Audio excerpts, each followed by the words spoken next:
The gunfire stopped, but Selim's ears still rang. She should run.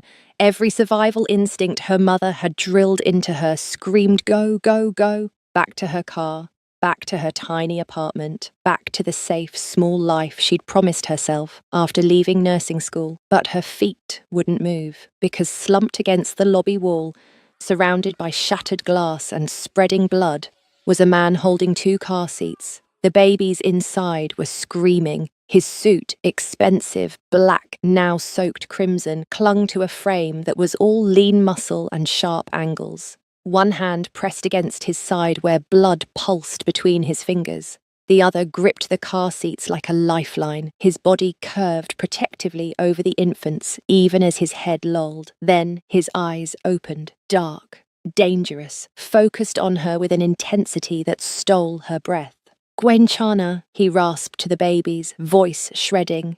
The Korean word meant nothing to Selim, but the tone, desperate, soothing, meant everything. It's okay, but it wasn't okay. Nothing about this was okay. Selim's nursing training, 2 years before she dropped out, before the money ran out, before her father died and she became her family's only hope, kicked in before her brain caught up. Pressure on wound. Check airway. Move. "Can you walk?"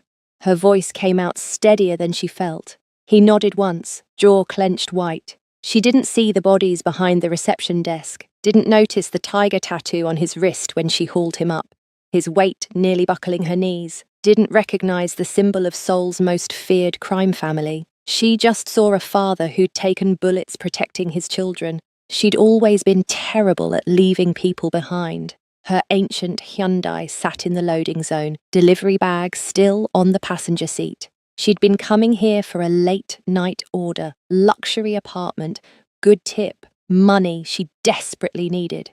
Now she shoved the bag into the back, settled the car seats, and guided the bleeding man into the passenger side. He moved like every step cost him, but he didn't make a sound. The babies wouldn't stop screaming. Selim's hands shook as she started the engine. Hospital. She should take him to a hospital, but gunshot wounds meant police, and police meant questions she couldn't answer, and the medical supplies in her trunk, stolen from her hospital cleaning job, technically illegal, would mean deportation.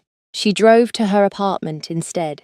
The man passed out somewhere on the highway. His head lolled against the window, breath fogging the glass in shallow bursts. One of the babies, the girl, based on the pink onesie, shrieked with a fury that suggested she knew something was terribly wrong. The boy just stared at Selim in the rearview mirror with dark, serious eyes that looked far too old for an infant. "Aizosh," Selim whispered in Amharic, the language of her childhood, her father's comfort when she'd scraped her knees or failed a test. "Don't worry. Egziabher yimesgen. Thank God you're alive." But Selim had no idea that saving one bleeding stranger would pull her into a world where mercy was weakness and love was a death sentence. If you want to see what happens when an Ethiopian delivery driver becomes the most dangerous man in Seoul's only weakness, you'll want to stay with us. This story isn't over. It's only just beginning. 12 hours earlier, Selim Tades was not having a good day. The alarm screamed at 4 in the morning, dragging her from dreams of home, Addis Ababa's morning coffee, her father's laugh, a time when she'd believed nursing school would save her family from poverty. She slapped the phone silent and stared at the water-stained ceiling of her Gosiwon, the shoebox apartment that cost half her delivery earnings and still smelled like mold. Her phone buzzed, a video call from her mother. Selim answered, angling the camera to hide the cramped space. Her mother's face filled the screen. Ababek Tades, lines carved deep by grief and sun, grey hair wrapped in white nettler cloth, eyes sharp as a hawk's. "Selim, you look thin. Are you eating?" "Yes, Imaye." The lie came easily. She'd skipped dinner to send extra money home last month. "Your brother got into university." Her mother's voice swelled with pride, then deflated. "The tuition," Selim's stomach dropped. University meant fees, books, housing, thousands of dollars she didn't have. How much? Her mother named a figure that made Salam's vision blur. I told him we would find a way. You're doing so well in Korea. I'll send it, Salam heard herself say. She had no idea how, but she'd promised her father, the day before he died of a treatable illness they couldn't afford to treat, that she'd take care of them. Tell Jonas congratulations. After the call ended, Selim sat in the dark and did math that didn't work. 2 jobs, hospital cleaner by day, delivery driver by night. And it still wasn't enough. She'd been saving for her own nursing school tuition, the classes she'd had to abandon in Addis when her father got sick. Those savings were gone now. She dragged herself to the hospital for her cleaning shift. The supervisor, a Korean woman who called Salam the African girl instead of learning her name, yelled about streaks on the floor. A doctor's hand lingered too long on Salam's lower back when he passed. She stepped away, said nothing. Immigrants who complained about harassment got fired, and fired immigrants got deported. By the time her delivery app pinged at 9 p.m., Selim was operating on coffee and spite. The order was to a luxury high-rise in Gangnam, late-night food for someone who had enough money to pay triple for convenience. She needed the tip. Traffic crawled. Her car made an ominous grinding sound that promised expensive repairs. The restaurant made her wait an extra 15 minutes. By the time she pulled up to the gleaming glass tower, she was 30 minutes late and expected a bad review. The lobby doors were shattered. Selim idled at the curb, delivery bag growing cold on her passenger seat. Maybe it was a robbery. Maybe she should leave. But her phone showed the customer had already paid, tip included. She couldn't afford to lose the money. She grabbed the bag and approached the entrance. That's when she heard the screaming babies. Now, in her apartment with an unconscious criminal bleeding on her floor. Selim wondered what kind of cosmic joke had landed her here. She'd laid him on the cleanest blanket she owned, which wasn't saying much, and peeled back his jacket. The bullet had gone through his side, missing major organs if she remembered her anatomy correctly. Through and through, she could work with that. The medical supplies in her apartment were a patchwork of theft and charity. Gauze from the hospital, antibiotics a sympathetic doctor had accidentally left in a supply room, surgical tape she'd pocketed during a particularly cruel shift. She cleaned the wounds, front and back, and packed them with pressure dressings. Her hands moved with muscle memory from nursing school, from the clinical rotations where she'd been good at this, where professors had said she had the touch. The babies screamed the entire time, when she'd done everything she could for the man. Selim turned to the car seats. The girl's face was red with fury, tiny fists waving. The boy watched her with that same unnerving focus, like he was memorizing her face for later. Selim had never been good with babies. She was the oldest sibling. She'd raised her brothers and sister, but they'd been past the infant stage by the time she was old enough to remember. Still, instinct took over. She unbuckled the girl first, lifted her with careful hands, and held her against her chest. The screaming stopped. Just like that, the baby burrowed into Selim's neck, tiny body shuddering with leftover sobs, and went quiet. Selim blinked, shifted the girl to one arm and reached for the boy.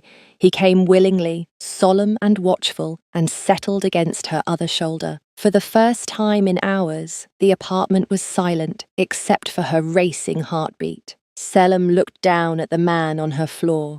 He was unconscious still, chest rising and falling in shallow breaths. Up close, she could see he was younger than she'd thought. Early 30s, maybe. Sharp features, pale skin that looked grey with blood loss, dark hair falling across his forehead. Handsome, in a dangerous sort of way. The kind of man her mother would tell her to run from. His watch was a Rolex. His suit, even blood-soaked, was tailored. The leather wallet in his jacket held a stack of bills that made her monthly rent look like pocket change. What kind of businessman got shot? One of the babies, the boy, started fussing. Selim had no formula, no bottles, no diapers. She had nothing, but she improvised with powdered milk from her cupboard, a cleaned-out water bottle, and a cloth diaper fashioned from a torn t-shirt. It wasn't good, but it was something. She fed them, changed them, sang softly in Amharic, the lullabies her father used to sing, and watched them drift into fitful sleep. Then she positioned herself against the wall, a baby on each arm, and tried not to think about what she'd done. She'd brought a gunshot victim to her home. She'd stolen medical supplies. She was harboring someone who might be a criminal, but when she looked at those tiny faces, peaceful now in sleep, she couldn't regret it. The man woke at dawn. Selim had dozed off upright, neck screaming in protest, and jerked awake when she heard movement. He was trying to sit up, face contorting with pain. His hand went to his side, found the bandages, and his eyes snapped to her. For a long moment, they just stared at each other. "Who are you?" His voice was rough, but his English was good. Accented, but clear. "The person who saved your life," Selim said. The babies were still asleep, impossibly, and she didn't want to wake them. "Don't move, you'll tear the stitches." He glanced around her apartment, taking in the water-stained walls, the hot plate that served as her kitchen, the single window with the broken blind. Then his gaze landed on the twins in her arms. Something in his expression cracked. "Are they hurt?" The question came out desperate. "They're fine. Hungry, scared, but fine." Selim shifted, and the movement woke the girl, who immediately started whimpering. "I don't have proper supplies. They need formula, diapers. I'll get them." He tried to stand, made it halfway before his legs gave out. Selim caught him with one arm, impressive considering she was still holding a baby, and guided him back down. "You need to rest. You lost a lot of blood." "I need to—" He stopped, looked at her again, really looked. "You brought me here, to your home. You were dying. You should have left me." The flatness in his voice made Selim's skin prickle. This wasn't gratitude. This was someone assessing a problem. "Well, I didn't," she said. "So now you're here, and these babies need care, and you need to tell me what happened so I know whether to expect more men with guns at my door." His jaw tightened. "What's your name?" "Selim." "Salam," he repeated, like he was testing the weight of it. "I'm Kang Ji-hoon, and you need to stay away from me." Bit late for that. The ghost of a smile crossed his face, there and gone. "I'm a businessman. Wrong place, wrong time. Those men were—" "Don't lie to me." Selim's voice was sharp. She'd grown up poor, not stupid. "Businessmen don't get shot in luxury lobbies. Businessmen don't move like you move, and businessmen don't have that look in their eyes." Ji-hoon went very still. "What look?" "Like you're deciding whether I'm a threat you need to eliminate." Silence stretched between them. The baby girl started crying in earnest now, and Selim stood, bouncing her gently. The motion that had worked before, magic before, worked again, and the crying quieted to hiccups. Ji-hoon watched with an expression Selim couldn't read. "Their mother?" she asked quietly. "Dead, 8 months ago." The words were flat, emotionless, but Selim heard what lived beneath them. Grief, guilt. The same tone she'd used when telling people her father was gone. "I'm sorry," she said. "Don't be." Ji-hoon's phone buzzed on the floor. It had been buzzing all night, and Selim had ignored it. He picked it up, saw the screen, and his expression went cold. 47 missed calls. "I need to leave. It's not safe for you if I stay." "You can't walk." "I'll manage." "And the babies?" That stopped him. He looked at the twins, the boy watching him with those serious eyes, the girl nestled against Selim's shoulder, and something human flickered across his face before the mask slammed back down. "I'll find a nanny," he said. "You can barely stand." The girl started screaming, not crying, screaming, the sound of a baby who'd had enough of the world and wanted everyone to know. Selim tried the bouncing, the shushing, the soft singing. Nothing worked. The boy joined in, a harmony of infant fury. Ji-hoon struggled to his feet, swaying, and reached for his daughter. The moment he touched her, she screamed louder. Selim watched him try. watched this dangerous man with the cold eyes gentle his hands, soften his voice, whisper, Gwenchana, Gwenchana, over and over. But the baby wouldn't calm, neither would the boy. They were building to a crescendo that would wake the neighbours, and Selim's lease was already precarious. She took the girl back, held her close, hummed the Amharic lullaby. Silence. Ji-hoon stared. How did you— I don't know. Selam shifted the girl to one arm and picked up the boy, who immediately settled. They just— respond to me. Ji-hoon's phone buzzed again. He looked at it, then at her, then at his children peaceful in her arms. 1 week, he said finally. Stay with them for 1 week. I'll pay you. Whatever you need. Selam should say no, should run, should put as much distance as possible between herself and this man who radiated danger like heat. But the babies— 1 week, she agreed. Then you're gone. Ji-hoon's hand covered hers where it rested on his daughter's back. His touch was warm, careful, nothing like the violence she'd expected. Goma woyo, he whispered. Thank you. The touch lingered. His eyes met hers, dark and intense and desperate in a way that made her breath catch. Then he pulled away, and the moment broke. Selam told herself the shiver that ran down her spine was fear. She told herself a lot of lies that first day. 3 days passed in a strange domestic rhythm. Ji-hoon's wound was healing, faster than it should, which made Selam suspect this wasn't his first bullet, but he was still weak. He slept on her floor, insisted on it despite her offers to take the ground herself. The twins slept in their car seats because Selam had nothing else, and she catnapped between their feedings. During the day, while Ji-hoon rested, Selam taught him the basics of infant care. You have to support the head, she explained, demonstrating with the girl. Seo-yeon, he'd finally told her, and the boy was Min-jun. Like this. Ji-hoon's hands were large and scarred, completely wrong for holding something so small. But he tried, awkward and careful, and Seo-yeon immediately began fussing. Selam bit back a laugh. She's not fragile. Hold her like you mean it. I might hurt her. You won't. But Seo-yeon escalated to wailing, and Ji-hoon's expression shuttered. He handed her back to Selam, who soothed the baby with practiced ease. They hate me, Ji-hoon said quietly. They don't hate you. They just don't know you yet. I'm their father. You're a stranger who smells like antiseptic and fear. Babies sense that. Selam passed Seo-yeon back. Try again, and breathe. This time, Ji-hoon relaxed incrementally. Seo-yeon fussed, but didn't scream. Min-jun watched from Selam's arms, solemn as always. Tell them about their mother, Selam suggested, in Korean. Let them hear your voice as something other than stress.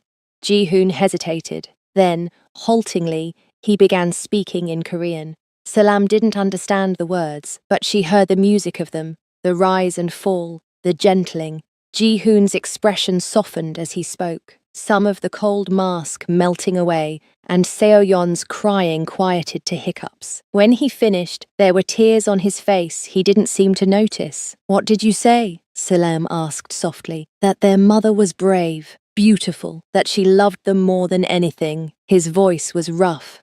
That I'm sorry I wasn't there when she needed me. Selam's throat tightened. She knew that guilt, the kind that came from being too late, from failing the people you loved. She'd carried it since her father's death.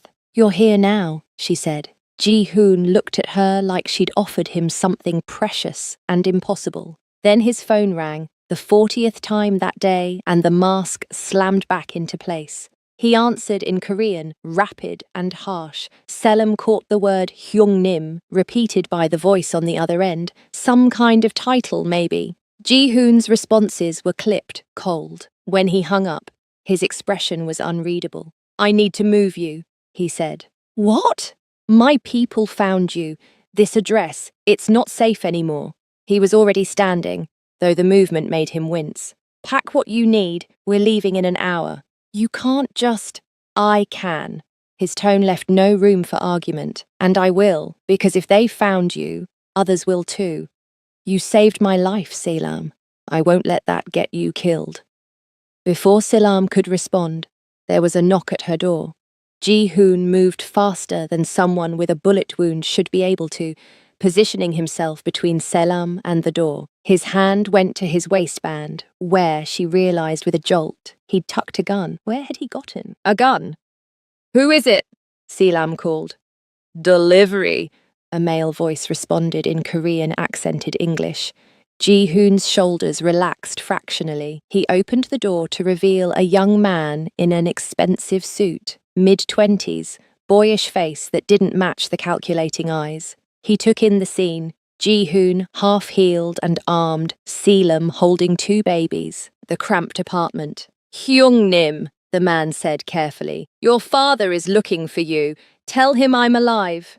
He knows. He's displeased you disappeared." The young man's gaze shifted to Selam, and she felt herself being assessed, catalogued, filed away. "And he wants to know who she is." "Nobody," Ji-hoon said flatly. The young man's expression suggested he didn't believe that for a second. "There are cars downstairs. I'll take you somewhere safe. Not her. Just me and the children." "Hyung-nim, Min Seok." Ji-hoon's voice went hard. "Not her." Min Seok, apparently that was his name, looked at Selam again. Something in his expression shifted. "The children wouldn't stop crying until she held them, did they?" Ji-hoon didn't answer. "Then she comes," Min Seok said, "because you'll need her, and we both know it." The penthouse was a cage wrapped in luxury. Floor-to-ceiling windows overlooked Seoul's glittering skyline. Marble floors, designer furniture, art that probably cost more than Selam's entire life savings, and guards, silent men in suits stationed at every entrance, watching everything. Selam stood in the center of the living room, holding both twins, and felt like she'd stepped into a different universe. "This is temporary," Ji-hoon said.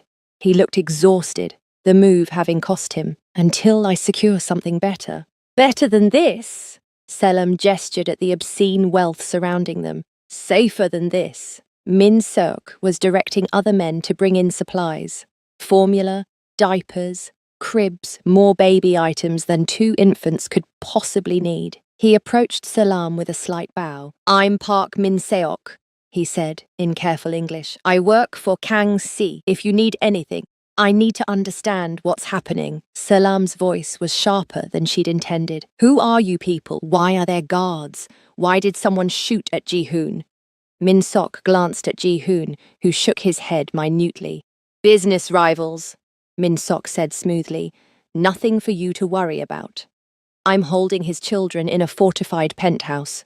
I'm worried." "Miss Selam, my name is Selam Tades, and I'm not an idiot." She looked at Ji-hoon, who was watching her with that unreadable expression. "If I'm going to be here, I deserve the truth."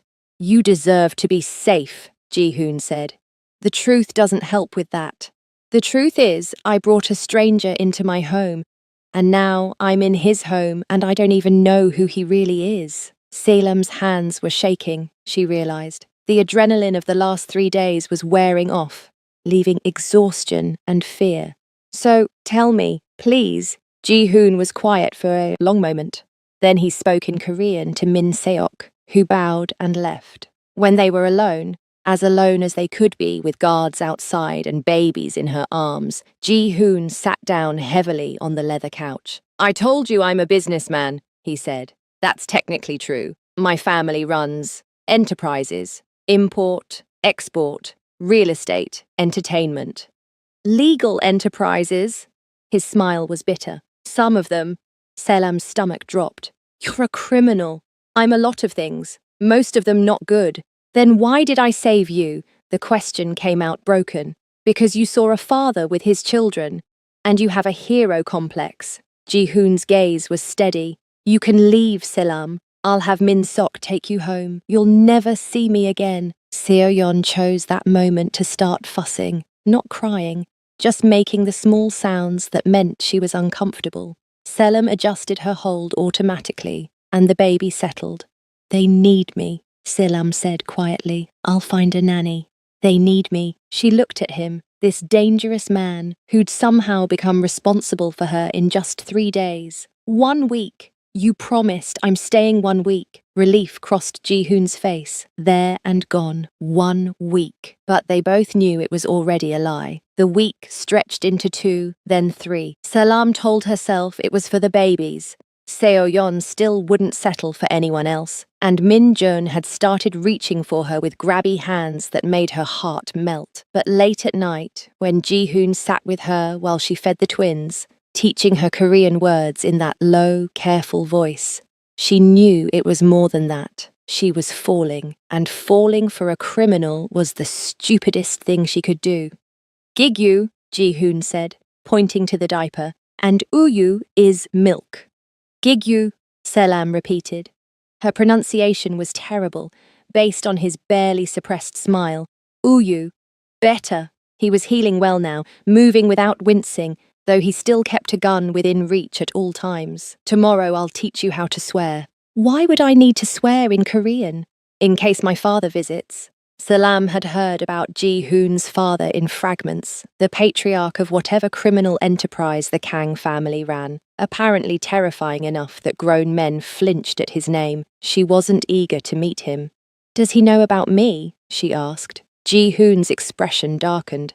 "Min-sok is keeping it quiet, for now. Will that work?" "No, at least he was honest." Selam shifted Min-jun to her other arm. He'd fallen asleep mid-bottle, milk-drunk and peaceful. What happens when he finds out? Nothing good. Ji-hoon reached over, carefully taking his son. Min-jun stirred but didn't wake. Tiny fist curling against Ji-hoon's chest. The tenderness in Ji-hoon's expression made Salam's breath catch. "But I'll handle it. You won't be hurt. You can't promise that." "I can. I will." His eyes met hers, fierce and certain. "You saved my life, Selam. That means something." "What does it mean?" "That you're under my protection. Anyone who touches you answers to me." It should have sounded like a threat. Instead, it sounded like a vow. Selam looked away first, heat creeping up her neck. This was dangerous, this pull between them, this intimacy built on late nights and shared baby duty and words in languages neither fully understood. She was here temporarily. She had to remember that. Her phone buzzed, a message from her mother. "Did you send the money? Jonas needs to register for classes." Selam's stomach twisted. She'd been staying in Ji-hoon's penthouse, caring for his children, and she hadn't worked in weeks. No delivery shifts, no hospital cleaning. She had nothing to send. "What's wrong?" Ji-hoon had noticed her expression. "Nothing. Family stuff." "Tell me. It's not your problem." "Selam." His voice was gentle but immovable. "Tell me." So she did. Told him about her father's death, about dropping out of nursing school, about working 2 jobs to send money home, about her brother's university tuition that she'd promised to cover and had no way to pay. When she finished, Ji-hoon was quiet. "How much?" he asked finally. "I'm not asking you for money." "How much?" Selam named the figure. Watched his expression not change at all. That amount, life-altering for her, was pocket change to him. "I'll transfer it tonight," he said. "No." "Selam." "I said no." She stood, needing distance. "I'm not here as your charity case. I'm here because the babies need care. And then I'm leaving and I don't want to owe you anything." Ji-hoon stood too, and suddenly the space between them felt charged. "It's not charity. You're taking care of my children. Let me take care of this." "That's not how it works." "Why not?"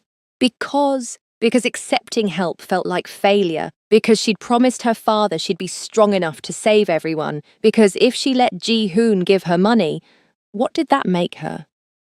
"Because I don't even know you." "You know me better than anyone." The words hung in the air between them. Selam wanted to argue, but couldn't. She knew how he took his coffee, black, too hot, standing at the window. She knew he had nightmares about his wife's death and woke at 3 a.m. checking on the babies. She knew he was trying to be a better father than whoever had raised him, and failing, and trying anyway. "Ji-hoon," he closed the distance between them. didn't touch her, but stood close enough that she could feel his warmth, see the exhaustion in his eyes that never quite faded. "I've killed people, Selam," he said quietly. "I've done things that would make you run, but I'm trying to be better. For them." A glance at the twins. "Let me do this one good thing. Paying my brother's tuition isn't going to absolve you. I know, but it might help you, and that's enough." Selam's eyes burned. When was the last time someone had tried to help her? When had she let them? "One condition," she said. "I pay you back. Every cent. I don't care how long it takes." Ji-hoon smiled. A real smile, rare and devastating. "Deal." He transferred the money that night. Selam's mother called, crying with relief, and Selam lied and said she'd been saving. When she hung up, Ji-hoon was watching her with an expression she couldn't read. "Thank you," she said quietly. "Gwayen chanha." It's okay, but it wasn't okay, because Selam was falling in love with a man who terrified her, and she had no idea how to stop. The first crack in Ji-hoon's carefully constructed walls came on a Tuesday. Selam had been living in the penthouse for a month now, and routines had formed. She woke early with the twins, fed them, played with them, while Ji-hoon disappeared into his office for business. He never explained what that business was, and she'd learned not to ask. In the evenings, he'd emerge, and they'd share dinner, sometimes Korean food that appeared via Minsok's magic, sometimes Ethiopian dishes Selam made from ingredients Ji-hoon ordered without being asked. This particular evening, Selam was attempting to make injera, the spongy flatbread she'd grown up with. The fermented teff batter smelled like home, sour and familiar, and she'd borrowed a non-stick pan to approximate the traditional mitad griddle. Ji-hoon appeared in the kitchen doorway, drawn by the smell. "What is that?" "Dinner, if I can get it right." Selam poured batter in a spiral, watching it bubble. "It's not going to be as good as my mother's, but it smells interesting." She laughed. "That's Korean for awful, isn't it?" "No, different." He came closer, watching her work. "Teach me. To make injera, this takes days of preparation. The batter has to ferment." "Then teach me something else. From your home." Selam glanced at him. He looked tired, more than usual, shadows deep under his eyes. Something had happened today, she could tell, but he wouldn't talk about it. "Okay," she said. "Coffee ceremony. It's a tradition, making coffee for guests, for family. It's about hospitality, connection, taking time. We have coffee, not like this." She pulled out the Ethiopian coffee beans she'd splurged on last week, a small bag that cost too much but made her feel less alone. "First you roast the beans, then you grind them. Then you brew them 3 times, each round a different blessing. It takes hours. Hours for coffee. It's not about the coffee, it's about the time together." Selam met his eyes. "But we can just make it the fast way if you're busy." "Show me," Ji-hoon interrupted. "The real way." So she did. Showed him how to roast the beans in a pan until they were fragrant and dark. Ground them by hand while he held Seo-yeon, who watched with fascinated eyes. Brewed the first round, a bowl, the strongest, and served it with small ceremony. Ji-hoon took a sip and made a face. "This is terrible." Selam burst out laughing. "You're supposed to be polite. You said it was about honesty, connection." But he was smiling and the shadows had lightened. "Make the next round less aggressive." The second round, toner, was milder. They drank it sitting on the floor by the window, the twins between them playing with soft blocks Min Seok had brought. The city glittered below, indifferent to their small bubble of peace. "In Ethiopia," Selam said quietly, "we say coffee is a time to solve problems, to talk about what matters." Ji-hoon was quiet for a long moment. Then, "My wife's name was Hae-won. We were married for 3 years. It was arranged. Our families joined forces. She was..." He paused. "Kind. She didn't love me and I didn't love her, but we respected each other. When she got pregnant, she was happy. I was terrified." Selam stayed silent, letting him speak. "The night she died, I was torturing an informant. someone who'd betrayed us to a rival gang. I was good at it, making people talk. Haiwon went into labor early. She called me. I didn't answer. His voice was flat, emotionless. By the time I got to the hospital, she was already gone. The twins were in the NICU. She'd held them once, named them, and then her heart gave out. Ji-hoon, I haven't held them properly since, not until you showed me how, because every time I look at them, I see what I cost them. He finally met her eyes. So when I say you saved my life, I don't just mean the bullet wound. I mean you gave me back my children. Selam's throat was too tight to speak. She reached across the space between them and took his hand, just held it, this connection that was becoming too important, too real. You're not a monster, she whispered.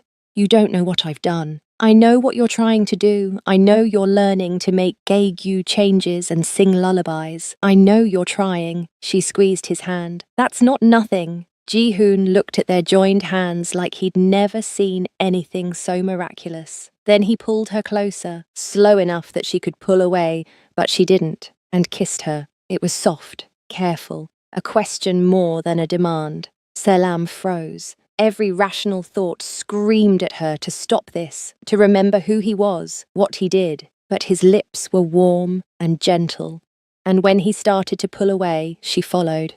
The kiss deepened. His hand came up to cup her face, thumb stroking her cheek, and Selam melted into him. This was stupid, dangerous, completely reckless. She didn't care. When they finally broke apart, both breathing hard, Ji-hoon rested his forehead against hers. I shouldn't have done that, he said. Probably not. I can't promise you safety, or a normal life, or anything good. I know. Selam, I know what you are, Ji-hoon. And I'm here anyway.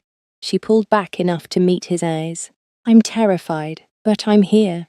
He kissed her again, and this time there was nothing soft about it. The illusion shattered exactly 3 weeks later. Selam was feeding Seoyeon when she heard raised voices from Ji-hoon's office, Korean, rapid and angry. She didn't speak enough to follow, but she caught her own name, or something like it, and the tone made her skin prickle. The door burst open. An older man strode out, late 50s, expensive suit, silver hair perfectly styled. His face was hard, all sharp angles and cold calculation. Behind him, Ji-hoon looked furious. The man's gaze landed on Selam. She'd never felt so thoroughly assessed and dismissed. His eyes travelled over her skin, her hair, her worn clothes, and his lip curled. This is her, he said in English. Perfect, unaccented English. Abeoji, Ji-hoon started. Silence. The word cracked like a whip. The man, Ji-hoon's father, clearly, approached Selam. She stood, still holding Seoyeon, and refused to back down. You're the one who saved my son. Yes. And you've been living here, caring for my grandchildren. Yes. For how long? 2 months. His expression didn't change. Min-sok, he called. The young man appeared instantly. Pay her, double whatever my son promised, then escort her out. I'm not leaving, Selam said. That got a reaction, one eyebrow rising fractionally. You think you have a choice? The babies need me. The babies need a nanny. Your temporary help that's overstayed. He turned to Ji-hoon. This is why I called this meeting. You're getting attached to an outsider. It's making you weak. She's not an outsider. She's a foreigner, an African. The way he said it made it sound like a slur. And you're parading her in front of my grandchildren like she belongs here. Selam's hands tightened on Seoyeon. The baby sensed her tension and started fussing. Don't talk about her like that, Ji-hoon said, voice dangerous. I'll talk about her however I want. She's nobody, a charity case you picked up because you felt guilty. Ji-hoon's father stepped closer to Selam. How much will it take for you to leave? Name a price. I'm not for sale. Everyone has a price. Then you don't have enough money. For a moment, something like respect flickered in the old man's eyes. Then it was gone. You're playing a game you don't understand, girl. My son isn't some romantic hero. He's a killer. He runs an organization that would crush you without thinking, and you—" He looked her up and down again. "You're a liability. The moment our enemies find out he cares about you, you're dead." "Enough," Ji-hoon said. He moved between Selam and his father. "Get out." "I'm not finished." "Yes, you are." Ji-hoon's voice was cold, flat, every inch the dangerous man his father had described. "Selam is under my protection. Touch her, threaten her, even think about her wrong, and I don't care if you're my father. I'll end you." Silence. Ji-hoon's father stared at his son. Then, slowly, he smiled. It wasn't a nice smile. "So it's like that," he said. "You're in love with her." Ji-hoon didn't answer. "You fool! You'll get her killed. You'll get yourself killed. And for what?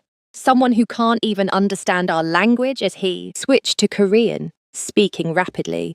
Ji-hoon responded in the same language, and whatever he said made his father's expression go thunderous. Finally, the old man turned to leave. At the door, he looked back.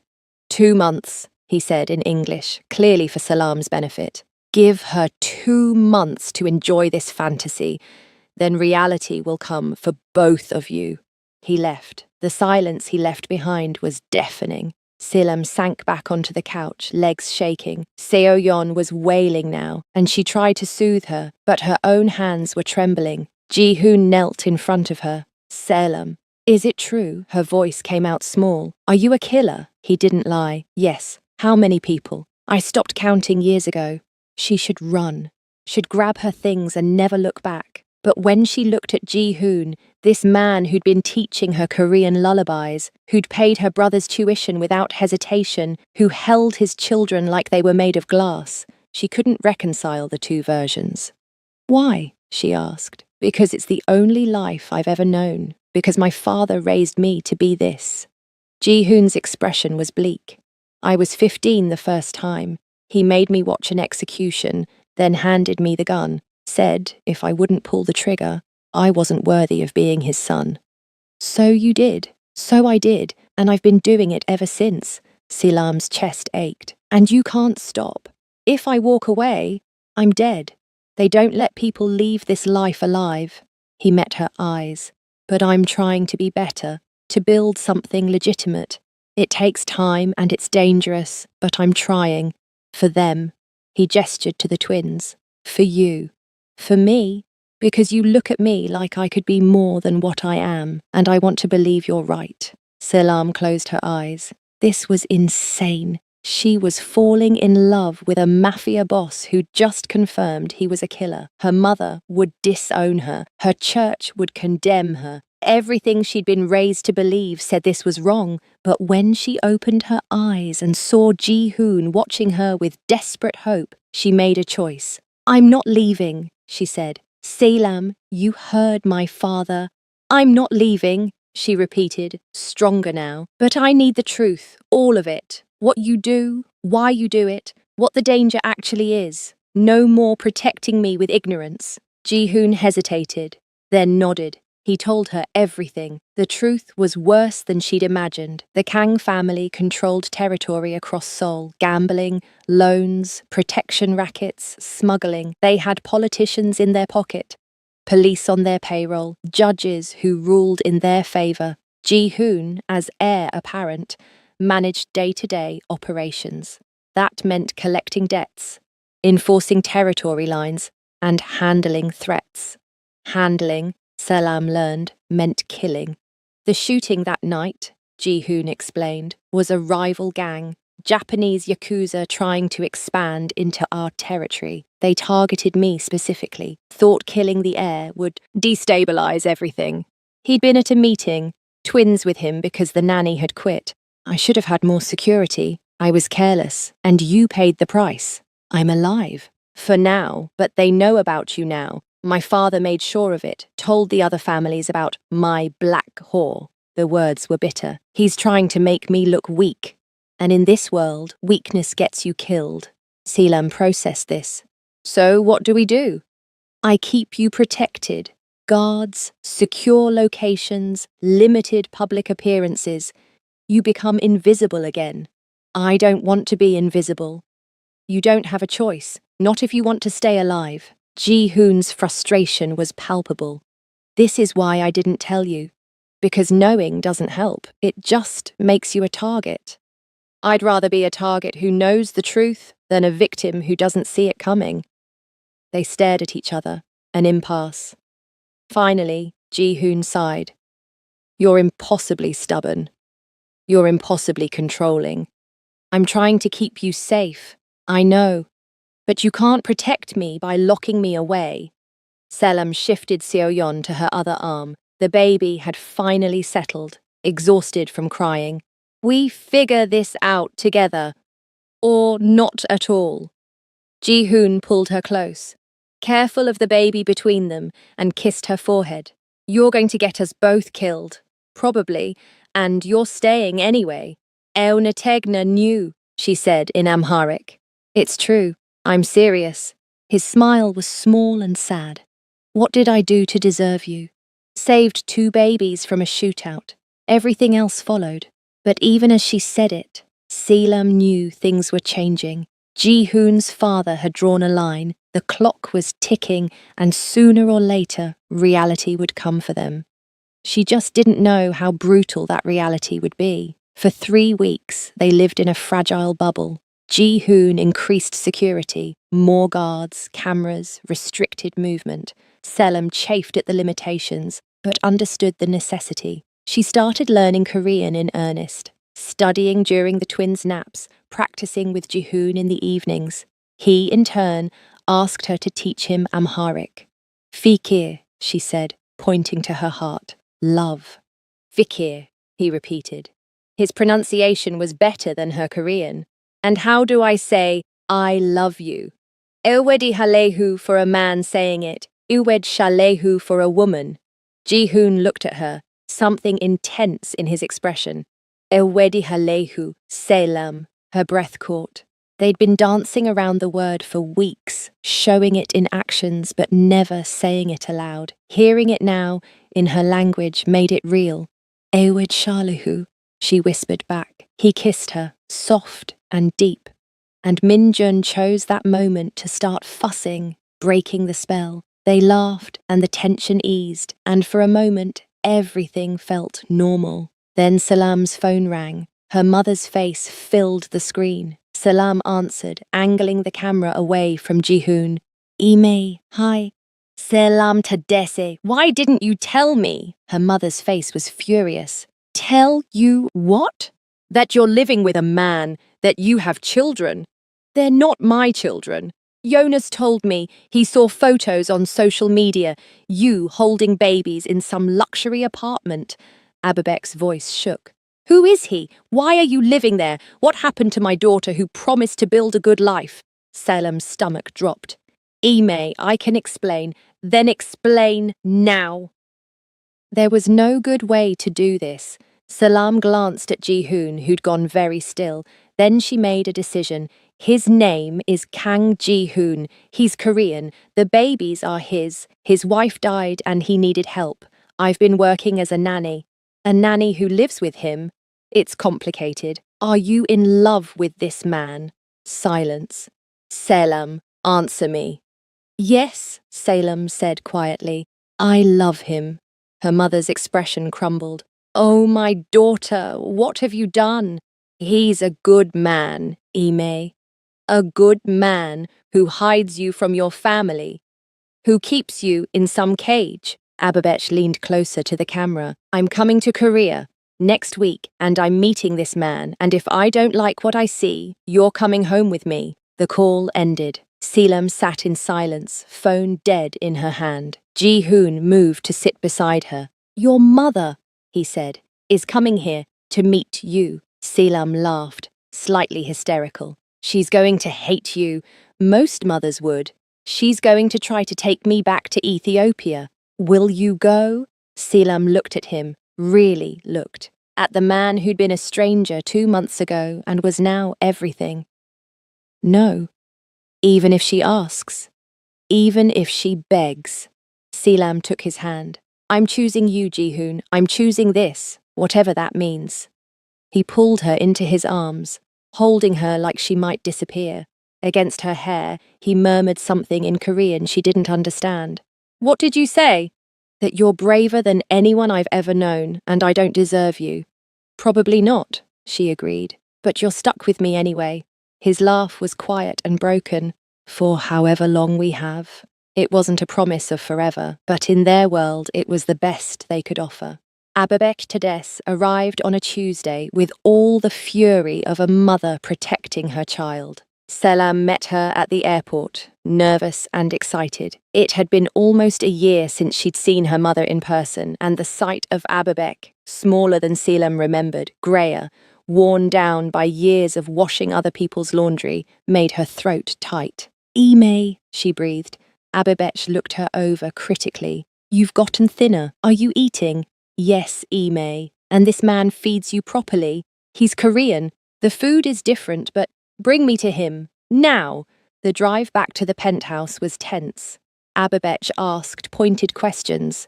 How did you meet? Why are you living with him? What are his intentions? Selam answered as truthfully as she could without mentioning bullets and crime families. By the time they arrived, she was exhausted.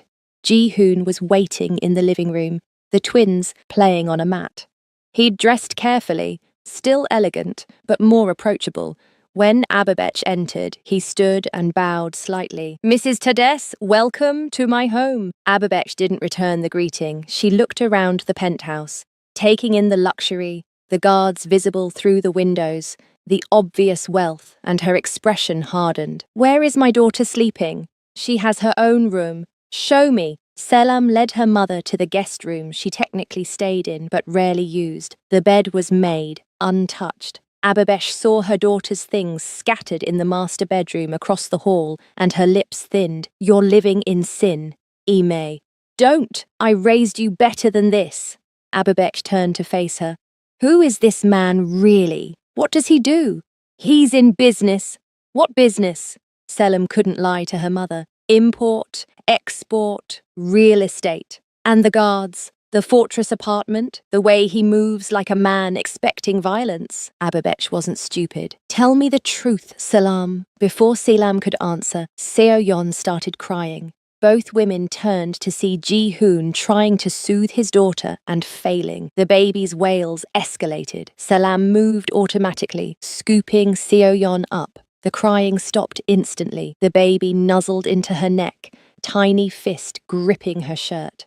Ababek watched this with sharp eyes, watched Minjun crawl towards Selam, pulling himself up on her legs, watched Jihoon's expression as he looked at Selam holding his children. How long have you been caring for them? Ababek asked quietly. 3 months. And their mother? Dead. Childbirth. Ababek was silent for a long moment. Then she turned to Jihoon. You, come with me. We need to talk. Jihoon followed her to the kitchen. Selam stayed with the twins, heart pounding, straining to hear the conversation. My daughter, Ababek said, in careful English, is a good girl. She works hard. She sacrifices everything for her family. And now she's here, in your home, caring for your children. Why? Because they need her, Jihoon said simply. And because I love her. Love? Ababek's voice was skeptical. You're rich. You could hire 10 nannies. Why her? Because she sees me as human, not as what I can provide, or what I'm worth, or what I can do. Just me, he paused. I know I'm not what you want for Selam. I know I'm not a good man, but I'm trying to be better for her, for my children. What do you do that makes you not a good man? I can't tell you that, for your safety and hers. So you're a criminal. Jihoon didn't deny it. Ababek sighed. I'm going to ask you something, and I want the truth. Can you keep my daughter safe? I'll die trying. That's not what I asked. No, Jihoon admitted. I can't promise that. My world is dangerous. She shouldn't be in it, but she refuses to leave, and I'm too selfish to make her.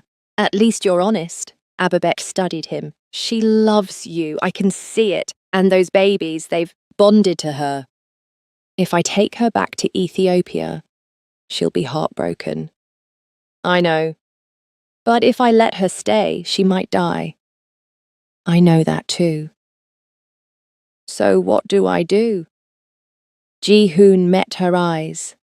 I can't answer that.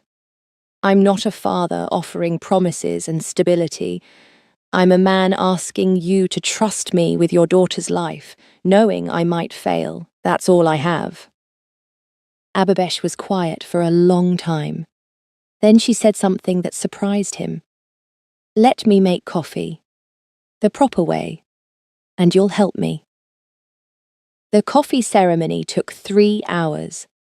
Ababesh directed Ji-hoon through each step, roasting the beans, grinding them by hand, brewing the 3 rounds while Salam watched with wide eyes. Her mother, notorious for her sharp tongue and even sharper judgments, was teaching Ji-hoon an Ethiopian tradition. During the Abel, the first and strongest brew, Ababesh asked about his children.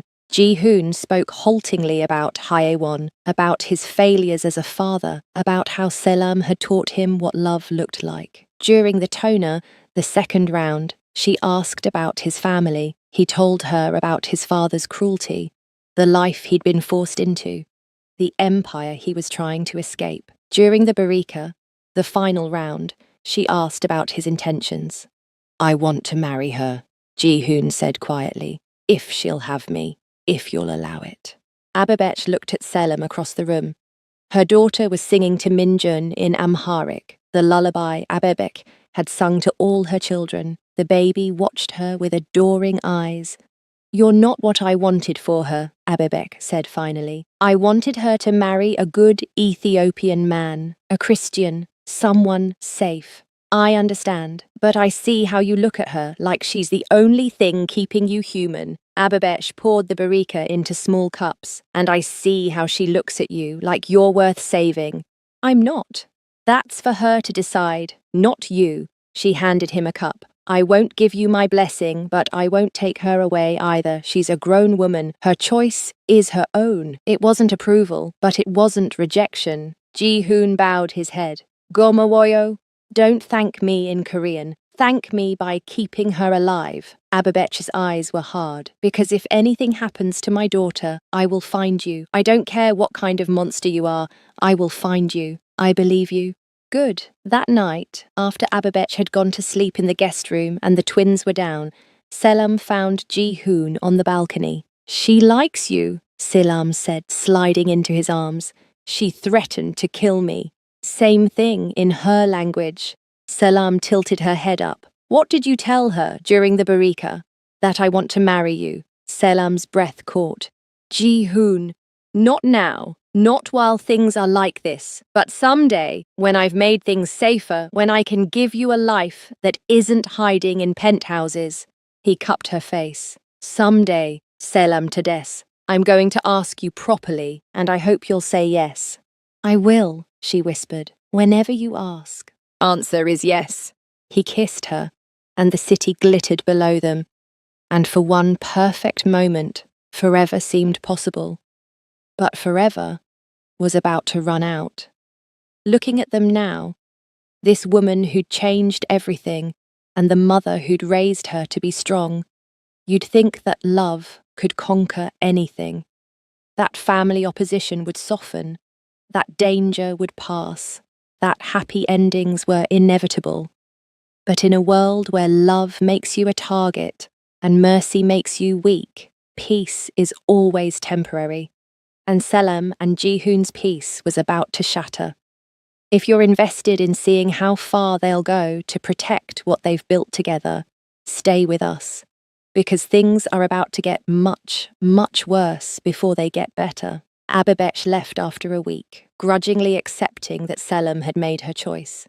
The day after her mother's flight departed, everything changed. Selam was at the hospital for the first time in months.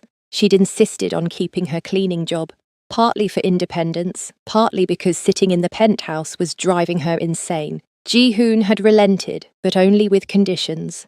Guards watching from a distance, check-ins every hour, no deviations from routine. She was scrubbing a floor in the pediatric wing when someone sat down beside her, a Korean woman, early 50s, elegant in the way that suggested old money. She smiled kindly. "You work very hard," the woman said in accented English. Selam glanced up, wary. "Thank you. My son works hard too hard sometimes. He forgets to take care of himself." Something cold slithered down Selam's spine. "I should get back to work. Kang Ji-hoon. You know him, yes?" Selam's hands stilled on the mop. The woman's smile never wavered. "I'm his mother," she said. "We haven't been introduced. I wanted to meet the woman who's captured his attention." This was Ji-hoon's mother, the woman he rarely mentioned, who'd apparently stayed married to a monster and raised a son to be the same. Selam stood slowly. "It's nice to meet you. Is it?" The smile turned sad. "I doubt that. My husband has been unkind about you. I wanted to see for myself." "See what? What could make my son defy his father, risk everything?" Ji-hoon's mother looked Selam over, not cruel like his father, but assessing. "You're very young, 26, and Ethiopian. Yes. Do you love him?" The directness of the question threw Selam. "Yes, even knowing what he is. I know what he's done. I know what he does, and yes, I love him anyway." Ji-hoon's mother was quiet for a moment. "My husband thinks you're a distraction, a phase, that Ji-hoon will tire of you and return to his duties. And what do you think?" "I think you're the first thing my son has loved since his wife died. Maybe longer." She stood, brushing invisible dust from her designer dress. "I also think that makes you incredibly dangerous. To him, to our family, to yourself. I'm not trying to destroy anything. You don't have to try. Your existence is enough." The kindness in her expression made the words worse. "There are plans, Selam, alliances that must be honored. My husband has chosen a bride for Ji-hoon, the daughter of an allied family. The engagement will be announced soon." Selam's world tilted. "He can't do that." "He can, and he will, because in our world, love is a luxury we can't afford." Ji-hoon's mother touched Selam's arm gently. "If you truly love my son, you'll leave. Before this destroys you both." She walked away, leaving Selam standing in the middle of the hospital hallway, mop forgotten, heart shattering. Selam didn't tell Ji-hoon about the encounter, partly because she didn't know how, partly because she was afraid of what it meant. But the conversation haunted her. 3 days later, Min Sok appeared at the penthouse while Ji-hoon was out. "Miss Selam," he said carefully, "I need to tell you something. If this is about the arranged marriage, I already know." Min Sok blinked. "How?" "His mother told me." Selam was folding laundry, the twins' onesies, impossibly small. "Is it true?" "Yes. The Choi family, their daughter Hyejin. It's been in negotiation for months since before you met Ji-hoon." Min Sok sat down, looking uncomfortable. "He's been fighting it, but his father is pressuring hard. An alliance between Kang and Choi would consolidate power, push out rivals." "Where does that leave me?" Min Sok didn't answer. "I see." Selam's hands stilled. "So I'm temporary, a distraction before he does his duty." "That's not—" Min Sok stopped. "Ji-hoon loves you. I've never seen him like this. But love doesn't change politics. Or danger." "Then what happens?" "I don't know. But there's more." Min Sok pulled out his phone, showed her a message in Korean. "This arrived this morning from the Yakuza family that tried to kill Ji-hoon. They're making threats, against you specifically." Selam's blood ran cold. "What kind of threats?" "The kind that mean they're watching you, learning your patterns. They know you're important to him, which makes you a target." Min Sok's expression was grave. "Ji-hoon is trying to handle it quietly, but if they think hurting you will destabilize him..." He didn't need to finish. "What should I do?" "Leave Korea. Go back to Ethiopia. Let him focus on protecting his family without worrying about you. Minsok's voice gentled. I know that's not what you want to hear, but it's the only way to keep you safe. And if I don't want to be safe, if I want to stay with him, then you'd better be prepared for what that means, because loving Kang Ji-hoon might get you killed. After Min Seok left, Selim sat alone with the twins. Seo-yeon was napping, Min-jun playing with blocks. The apartment felt like a cage, beautiful, but a cage nonetheless. Her phone buzzed, a text from her brother Jonas. Sister, I saved enough money from my part-time job. I'm coming to visit. Arriving next week to see Korea and surprise you? No, Selim's hand shook as she typed back. Don't come. It's not a good time. But Jonas, 19 and excited and stupid, didn't listen. He was already on his way. Ji-hoon found out about Jonas's visit the day before he arrived. Absolutely not, he said. It's too dangerous. I already told him not to come, but he bought the ticket. Then I'll pay for him to cancel. Ji-hoon, he's my brother. I can't just... Selam. Ji-hoon gripped her shoulders, face intense. The Yakuza are watching you. If they find out about your family, they'll use them against us. I can't protect everyone. Then I'll take Jonas to my old apartment, keep him away from here. That's not how this works. Then explain to me how it does work. Selam's frustration boiled over. Because I'm tired of hiding, tired of living in fear, tired of being told I'm a liability when I just want to live my life. Your life is at stake. I know, and I chose it anyway. She pulled away from him. I chose you, Ji-hoon, despite everything, but you won't choose me. You'll marry that Choi woman because your father demands it, and you'll expect me to just accept it. I'm not marrying her. Your mother says otherwise. Ji-hoon went very still. When did you talk to my mother? Selim told him about the hospital encounter, watched his expression darken with every word. She had no right. She was being kind, warning me. Selim's voice cracked. Is it true? The engagement? My father arranged it. I've been refusing. For how long? Until it becomes politically necessary, until some rival threatens and suddenly marrying her is the smart move. Selim wiped angry tears. I'm not naive, Ji-hoon. I know how this ends. You'll choose your empire over me. It's what you're trained to do. That's not fair, isn't it? They stared at each other across the living room. The twins, sensing tension, started fussing. Selim picked up Seo-yeon automatically, and Ji-hoon took Min-jun, and they stood there like some broken mirror of a family. I won't marry her, Ji-hoon said quietly. I don't care what my father wants. I won't. Can you promise that? He wanted to. She could see it in his eyes. But he couldn't, because in his world, promises were meaningless against power. Let Jonas visit, Selim said finally. I'll keep him at my old apartment, away from you, away from this. He'll tour Seoul, visit for a few days, and leave. He won't even know about us. Selim, please, he's my baby brother. I haven't seen him in a year. Just let me have this one normal thing. Ji-hoon looked at her, this stubborn, beautiful woman who'd saved his life and invaded his heart, and gave in. 3 days, that's all, and my guards watch from a distance. Thank you, but gratitude felt hollow, because they both knew normal had stopped being possible the moment she'd pulled him from that lobby.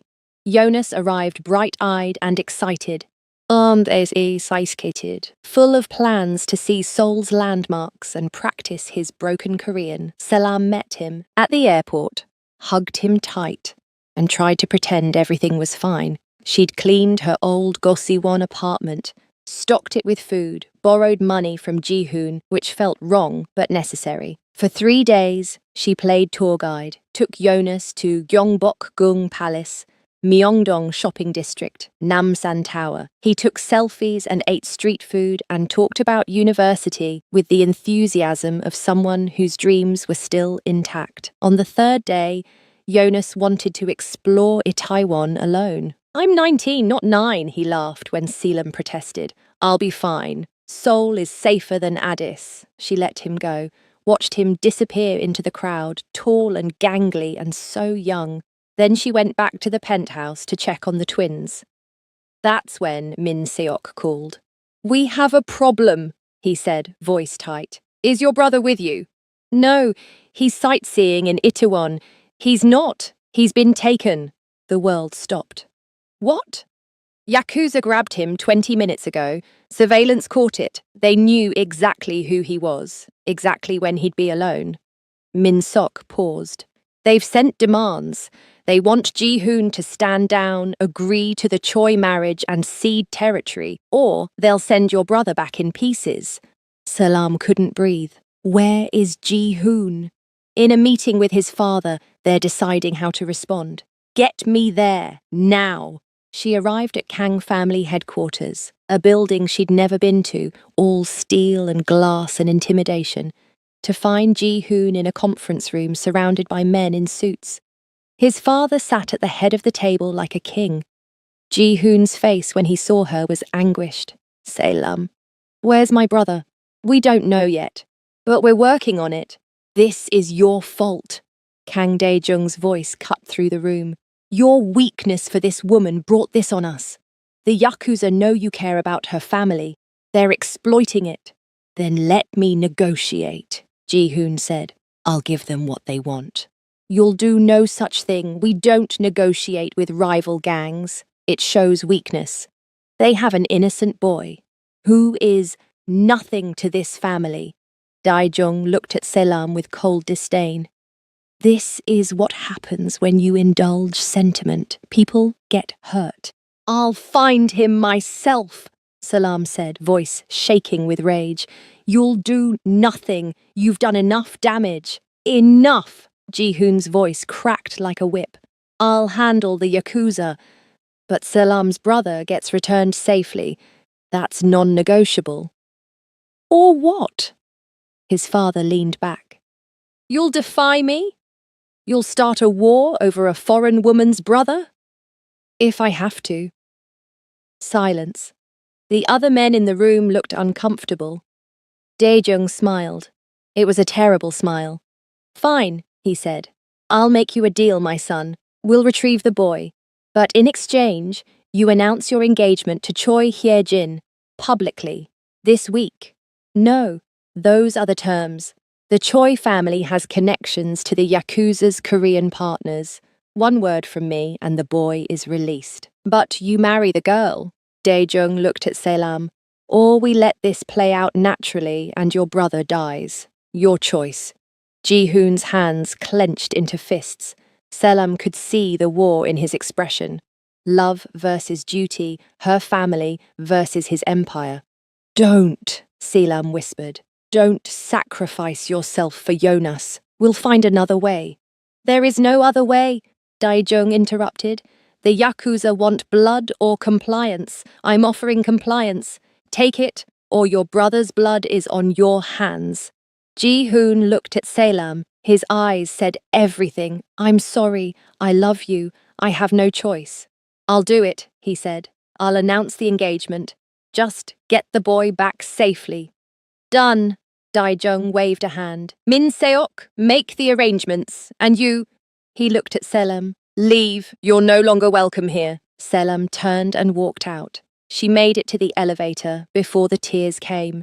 Jonas was released that night, dropped outside a hospital, bruised but alive. He claimed he'd been mugged, didn't remember much, just some men who spoke Japanese and were rough but didn't kill him. Ji-hoon's people had wiped his memory of the worst details, left him with a story he could believe. When Selam picked him up from the hospital, Jonas was shaken but whole. "Seoul isn't as safe as I thought," he said, trying to joke. Selam hugged him and said nothing. Let him think it was random violence. Let him stay innocent. She sent him home the next day, used Ji-hoon's money for a first-class ticket, made him promise to tell their mother he'd had a wonderful time. Then she watched him disappear through security and felt something inside her break.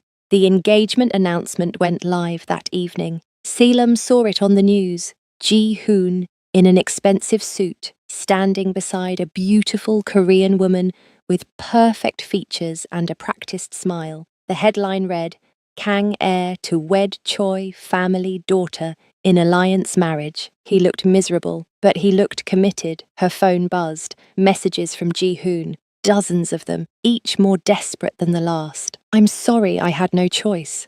Please let me explain, Silam. Please, I love you. She turned off her phone. The next 3 days passed in a grey haze. Selam moved back to her Gosseon apartment. Ji-hoon sent guards, she evaded them. He sent money, she tore up the checks. He sent Min Seok, she refused to see him. On the 4th day, she was packing to return to Ethiopia when someone knocked on her door. It wasn't Ji-hoon. It was Min Seok, and he looked exhausted. Please, he said, just listen. There's nothing to say. Your brother was kidnapped by the Yakuza.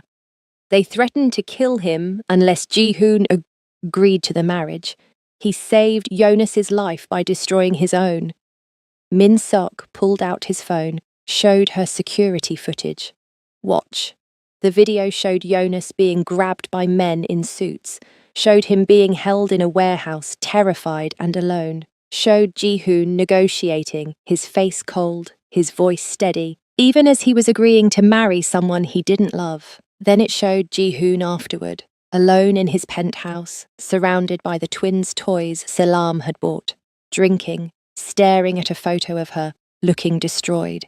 He didn't choose power over you, Min Seok said quietly. He chose your family's safety over his own happiness. He's been protecting you the only way he knows how. Selam's hands shook. Why didn't he tell me? Because admitting your brother was kidnapped would terrify you, because showing weakness in his world gets people killed, because he's an idiot who thinks suffering alone is noble. Min Seok met her eyes. The wedding is tomorrow. Choi Hye-jin knows he doesn't love her. His father knows this is killing him.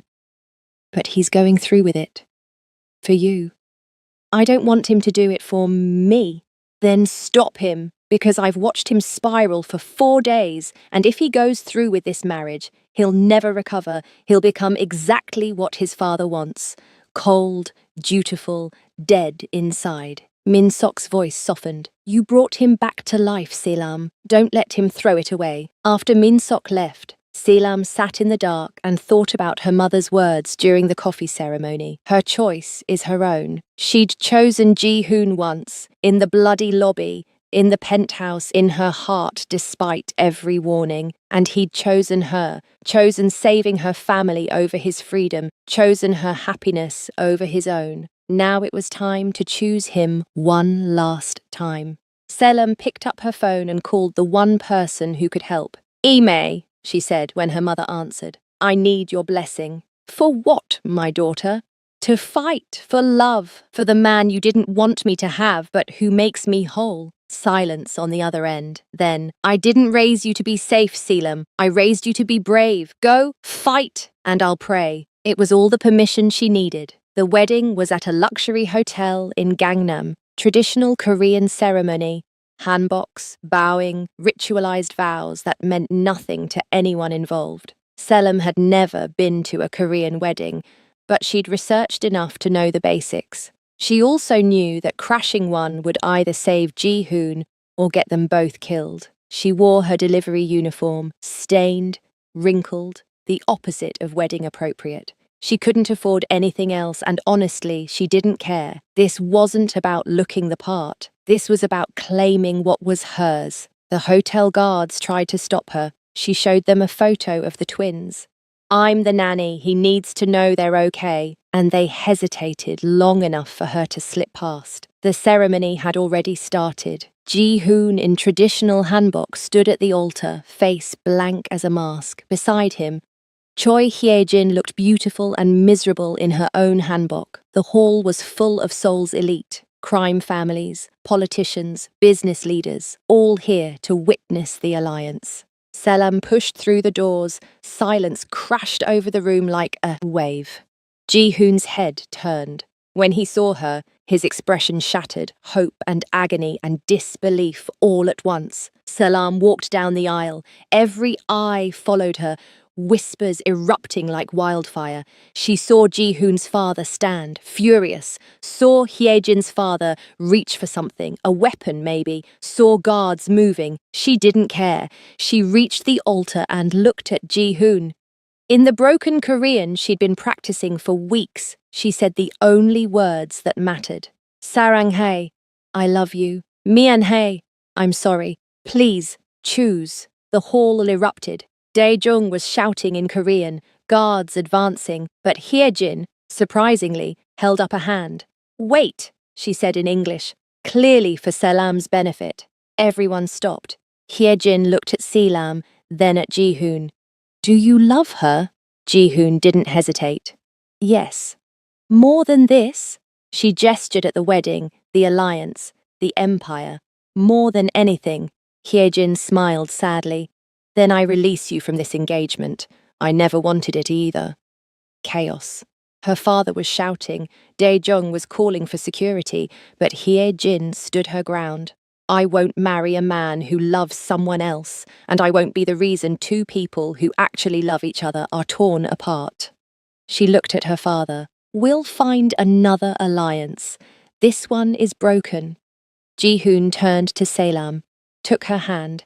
In Amharic, carefully pronounced, heavily practiced, he said, Ante gobes, fikir. You're brave, love. Then he removed his wedding handbook, took Selam's hand and turned to his father. I'm done, he said in Korean. Then in English, I'm stepping down. From the family, the business, all of it. I'm out. You walk away, you're dead, Dae-jung said coldly. Then I'm dead. But I'm not doing this anymore. He walked, Selam beside him, fingers laced together, heading for the exit. That's when the gunfire started. The Yakuza had been waiting, hidden among the guests. Weapons concealed. They'd wanted this, wanted Ji-hoon vulnerable, distracted, away from his guards. The wedding had been the perfect trap. Bullets tore through the ornate hall. Guests screamed, diving for cover. Ji-hoon pulled Selam down, covering her body with his. Stay down, he ordered. But Selam had spent 2 years in nursing school. She knew trauma protocols, and she saw one of the Yakuza aiming at Ji-hoon's back. She moved, tackled the man, knocking his aim wild. The bullet went wide, shattered a window. The man turned on her, and Selam did the only thing she could think of, grabbed her phone and dialed Detective Kim. Shootout at Grand Hyatt, she gasped. Gangnam, Yakuza weapons, major arrests possible. She hung up. By then, Ji-hoon had reached her, Min-sok beside him. They fought their way toward the exit, the chaos covering their escape. What did you do? Ji-hoon demanded. Called the police, gave them the Yakuza's location. Selam's hands were shaking, but her voice was steady. You wanted to weaken your rivals. Now they're all here, armed, at a crime scene. Massive arrests incoming. Ji-hoon stared at her, then laughed, wild and desperate and free. You're brilliant. They made it outside. Police sirens wailed in the distance. Min-sok appeared, bloodied but alive. Hyung-nim, he said, I'm taking over. Father's organization. Half the men already support me. Younger generation wants change. This is the opening I needed. You planned this, Ji-hoon realized. I needed you out. You were never going to walk away on your own. Min-sok gripped his shoulder. Go. Be free. I've got this. Ji-hoon pulled him into a brief, fierce hug. Then he turned to Selam. We need to run. My father won't forgive this. Not today. Then let's run. They disappeared into the Seoul night, sirens screaming behind them, leaving behind an empire and claiming something more precious. Freedom. The aftermath took weeks to settle. Min-sok staged a quiet coup, consolidating power while Dae-jung raged. The Yakuza members arrested at the wedding faced charges. Detective Kim finally had his breakthrough case. The Kang family fractured, younger members supporting Min Seok's more progressive leadership, while traditionalists fled or were forced out. Ji-hoon and Selam hid in a safe house Min Seok provided. Then, when the danger passed, they found a modest apartment, nothing like the penthouse, but theirs. Ji-hoon used his knowledge of the criminal world to consult for legitimate businesses, security, risk assessment, areas where his expertise was legal and valuable. It didn't pay like crime, but it was honest work. Selim finished nursing school. Ji-hoon paid her tuition. She protested. He insisted. Eventually, she accepted a gift, not charity. On the day she graduated, he was in the audience holding both twins, beaming with pride. They built a life, imperfect, complicated, but real. 6 months after the wedding, that wasn't, Ji-hoon took Selim to the beach. The twins played in the sand, Seo-yeon shrieking with delight, Min-jun seriously examining shells. It was a perfect October day, cool and bright. Ji-hoon knelt in the sand. "Legaba?" he asked in Amharic. "Will you marry me?" He held a simple ring, not ostentatious, not a statement of wealth, just a promise. Selim's eyes filled with tears. "Nay," she said in Korean. "Yes. No regrets?" he asked. "One. What?" "That I didn't crash your wedding sooner." She pulled him up, kissed him.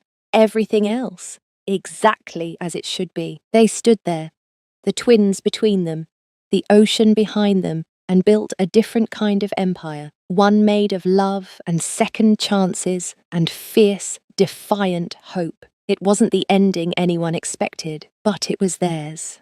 18 months later, Selim stood in a small Korean church, not one of Seoul's grand cathedrals, but a modest building that served both Ethiopian Orthodox and Korean Protestant congregations, a fusion space for fusion people. She wore a traditional Ethiopian wedding dress, white cotton with intricate embroidery at the hem and sleeves. Netela draped over her shoulders. Ji-hoon wore hanbok, deep blue and elegant. Ababesh performed the coffee ceremony as a blessing, the barika round shared among guests. A Korean elder co-officiated, reading from scriptures in both languages. Jonas walked Selim down the aisle, grinning. Min Seok stood as best man, holding a wobbly Seo-yeon who kept trying to eat the flowers. The ceremony was in 3 languages: English, Korean, Amharic. The vows were simple. "I choose you," Selim said, "every day, despite everything, because of everything." "Iwedi halehu," Ji-hoon replied. "I love you, and I'll spend my life proving you didn't choose wrong." When they kissed, the small crowd erupted in applause. Ethiopian relatives who'd flown in, Korean friends from Min Seok's new organization, fellow nursing students, patients Selim had helped, twins clapping because everyone else was. The reception was a fusion feast.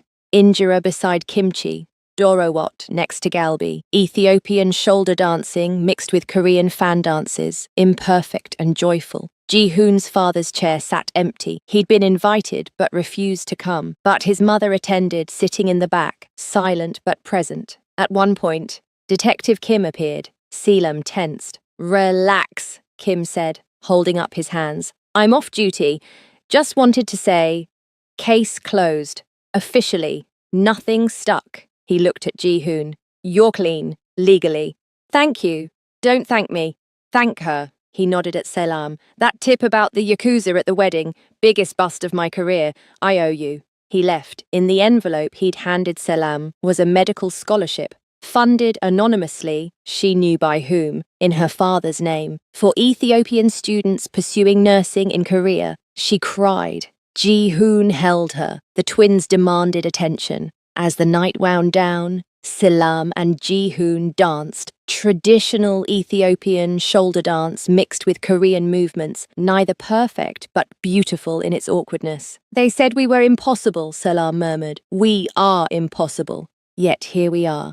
Here we are." Ji-hoon spun her gently. Around them, their assembled family, blood and chosen, Ethiopian and Korean, Christian and Buddhist and secular, celebrated a love that defied every rule. Ababech watched from her seat, praying quietly. Jonas took selfies with everyone. Seo-yeon fell asleep on Min Seok's shoulder. Min-jun grabbed his father's leg and refused to let go. In the back, Ji-hoon's mother stood to leave. Selim caught her at the door. "Thank you for coming," Selim said. The older woman looked at her, really looked. You saved him from becoming his father, from becoming a monster. Her voice was soft. I couldn't do that, but you did, so thank you. She left before Selim could respond. As the celebration wound down, Selim found herself on the church steps, watching the sun set over Seoul. Ji-hoon joined her, twins in a stroller between them. Do you think your father will ever forgive you? She asked. No, Ji-hoon was quiet. But I forgive myself. That's more important. Salam leaned against him. What happens now? Now, we live. We raise these two. You save lives. I consult. We argue about whose turn it is to change diapers. He smiled. Boring. Normal. Everything I never thought I'd have. Sounds perfect. It is.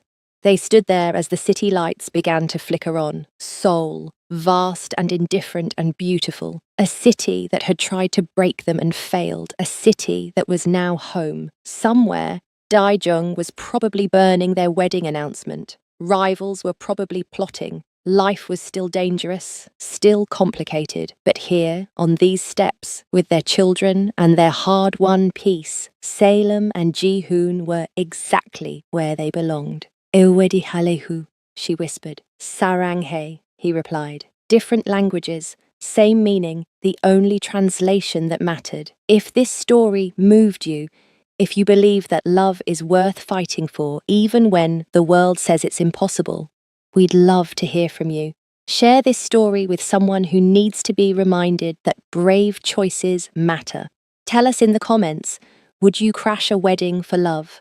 Would you choose someone your family opposed? Would you risk everything for the person who makes you whole? And if you want more stories about love that defies boundaries, about people who choose each other against all odds, subscribe to our channel, because every week we bring you tales of hearts that refuse to be told no, stories where culture clashes, where families oppose, where danger lurks, but where love, somehow, impossibly, finds a way. Thank you for being here. Thank you for believing that Selim and Ji-hoon's love was worth fighting for. And thank you for understanding that sometimes the wrong person is exactly the right choice. Until next time, choose bravely, love fiercely, and never, ever let anyone tell you who you're allowed to save.